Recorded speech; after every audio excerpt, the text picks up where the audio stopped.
Ele usa as comissões para nos indicar, para nos dar a função, na igreja local, em qualquer esfera da nossa organização. Elias, ele sabia que Deus fez aquele chamado a ele, e pelo fato de ter essa convicção, ele tinha entusiasmo, ele tinha coragem de fazer exatamente aquilo que Deus estava pedindo a ele. Segundo, Elias, ele tinha convicção de que Deus estava vivo. No verso 1 diz: tão certo como vive quem? O Senhor. Ele começa com essa afirmação, porque o povo estava apostatado. Para eles, o Deus era Baal, e o Deus de Israel, e Jeová. Não, Elias tinha convicção de que o seu Deus estava vivo. E meus queridos amigos, por isso Jesus Cristo ressuscitou. Nós não serviríamos Jesus se ele não tivesse ressuscitado. A gente serve a Deus, serve a Jesus, porque ele está vivo, e nós precisamos manter, assim como Elias, essa convicção de maneira muito clara em nossa mente. Interessante que quando você vai lendo o restante da história, você vê uma guerra entre Deus e Acabe. E Deus queria mostrar para Acabe que quem tinha o poder era ele e não Baal. E aqui você conhece a história que Elias deixa claro que não iria haver chuva nos próximos anos, mostrando que Deus é aquele que tem o poder. E Elias, ele tinha tanta convicção, não só no chamado dele, não só de que Deus estava vivo, mas Elias tinha a convicção de que o poder de Deus estava à sua disposição para cumprir os propósitos dele, e por isso ele foi taxativo e ousado e muito firme na sua frase. Queridos amigos, o poder de Deus estava ou não estava disponível para Elias? Sim ou não? Sim, extremamente verdade isso. Elias foi aonde Deus mandou, Deus o sustentou, e o poder de Deus estava à disposição de Elias para ser feita a vontade do Senhor, obviamente. E queridos amigos, eu e você, como líderes da igreja do Senhor, precisamos ter as mesmas convicções do profeta Elias. Primeira convicção: quem chamou você foi Deus, o Senhor. Ele olhou para a sua igreja, ele olhou para o grupo que você serve, e ele olhou para todos os membros, e ele olhou para você e disse: você vai ser um líder da minha igreja. Esse é um chamado. Segundo, você precisa ter a convicção de que Jesus está vivo, Deus está vivo. Amém. Ele é real, ele vai voltar. E nós precisamos entender que o poder de Deus está à nossa disposição, não para fazer a nossa vontade, mas para cumprir os propósitos de quem? Do Senhor. O poder de Deus, ele está disponível primeiramente para transformar a vida daquele que ele chamou. Queridos amigos, quando Deus chama alguém, Ele chama você não apenas para você pregar, para você falar, mas Ele chama você porque Ele quer transformar você. Queridos amigos, antes de Deus trabalhar através de você como líder, Ele quer trabalhar primeiro em você. Às vezes nós estamos mais preocupados com fazer, Deus está mais preocupado com o ser. Ele quer que você seja um líder, que você faça atividades de um líder, mas não só fazer. Ele quer que a igreja olhe para você e diga: esse ancião, essa anciã, esse diácono, essa diaconisa é um homem ou é uma mulher de Deus? Primeiro é isso. Isso é que vale. E sabe, e a gente vai se tornando homens e mulheres de Deus à medida que nós temos uma experiência com Deus, à medida que a gente mantém comunhão com Deus.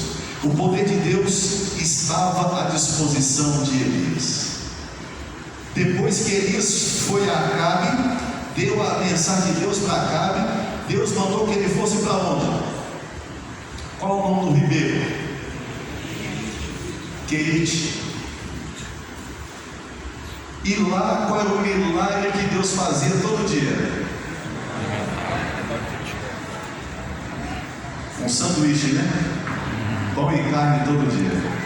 Queridos amigos, o que Deus estava ensinando para Elias? Elias, às vezes o líder, ele está no palco, os holofotes estão sobre ele, quando ele se apresentou diante de Acabe. Mas às vezes, o líder tem que sair do palco e ir sozinho para o ribeiro de Querite.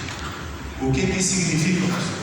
Significa que quando você não estiver aqui no palco, quando você estiver na solitude, quando você estiver na solidão, você precisa aprender a confiar no poder de Deus.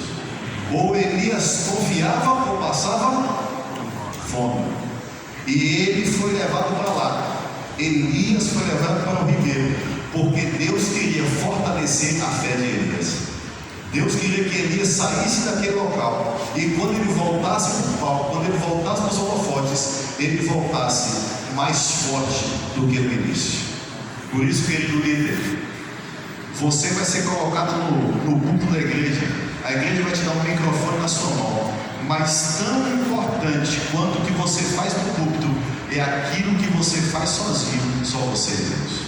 Tão importante é o tempo que você passa sozinho com Deus no ribeiro de Querite.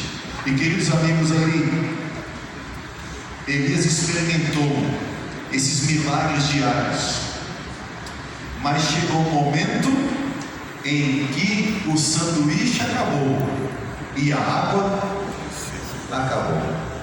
O que Elias ia fazer agora? O que fazer? Elias precisava continuar ouvindo as orientações do Senhor, e Deus mandou ele procurar uma viúva. E quando ele chegou lá na viúva, a viúva não tinha praticamente nada para comer, mas Deus mandou ele para lá, e Deus disse: olha, ela vai sustentar você. E Elias foi, confiou, e o milagre aconteceu. Queridos amigos, queridos irmãos, eu faço uma pergunta para você: Elias era melhor do que eu e você? Sim ou não? O que a Bíblia fala? Elias era homem semelhante a nós. E eu digo para você, o sucesso de Elias foi porque ele entendeu que ele foi chamado por Deus. Ele foi chamado por Deus. Ele tinha convicção disso. Ele tinha convicção de que Deus estava vivo, Deus não estava morto. Deus era Jeová, Baal não era Deus.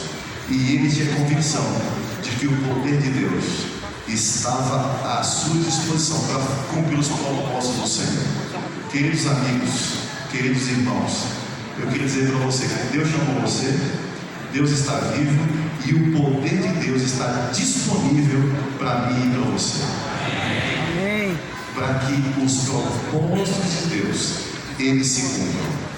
E eu queria desafiar você a continuar tendo convicção nesse chamado, convicção em seu Deus, e convicção que o poder do Senhor está disponível para nós.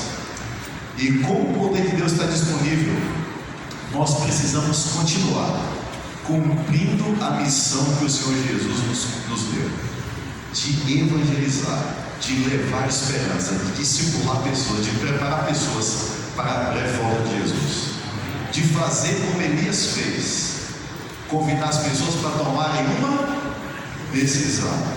Se o Senhor é Deus, seguiu. Se Baal é Deus, seguiu. Mas Elias estava mostrando o rumo certo, o caminho certo.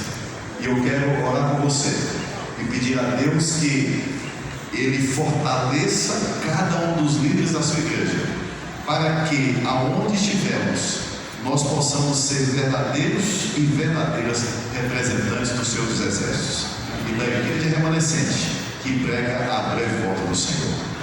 Vamos orar? Querido Deus e Pai, estamos